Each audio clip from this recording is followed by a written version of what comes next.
ilazana daholo ianareo rehetra avy eto Antananarivo na monina ivelan'ny tanàna ny Antananarivo eny hatramin'ny ianareo izay any amin'ny faritany atsona avokoa ianareo rehetra mba ho avy amonjy ny fotoan-dehibe izay karakarainay fiangonana Refy Andronakely amin'ny alahady 9 ny volana janoary taona 2022 manomboka amin'ny 7 sy sasany.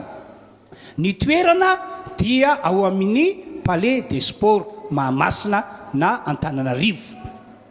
Izy zavatra lehibe tena lehibe ho ataonay ao. Ary anisan'ny tena lehibe indrindra amin'ny fotoana io dia ity. Izahay mpanompon'Andriamanitra, lehilahin'Andriamanitra dia anokana fotoana hitsofana rano ny olona rehetra izay ho avy hamonjy any fotoan-dehibe io.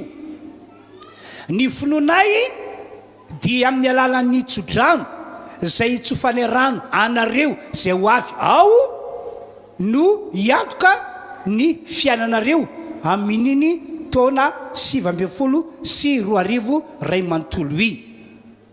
Raha ny hitanay ao anatin'ny Baiboly dia azo lazaina fa norombahana ny tsodrano, no tadiavina fatratra ny tsodrano, ary nisy lehilahy anankiray azy nitomany mihitsy nanao izay azahoana ny tsodranon'ilay lehilahin'Andriamanitra tamin'izany fotoana izany. Eto dia manentana anareo tokoa na dia lavitra be aza ny misy anareo ka mandre zao filazana zao marina fa vola be ny laninareo miala any amin'ny faritany vao tonga eto Antananarivo, vao tonga ao amin'ny Palais des Sports amin'ny alahady 9 volana janoary taona 2022 io, marina izany. Fa kosa ny fahasoavana avy amin'Andriamanitra natokany ho anao amin'ny alalan'ny tsodrano ataonay dia ahafen'ny banga ary ahonitra ny laninao rehetra.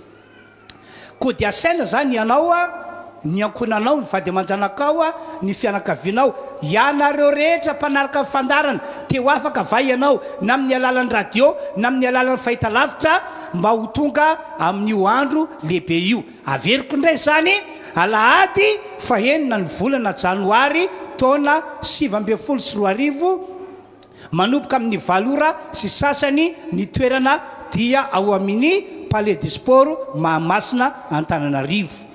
Mirary antsika rehetra tsy ho azo tsampona fa ho tonga matsara daholo amin'io andro io. Raso veloma daholo tompoko.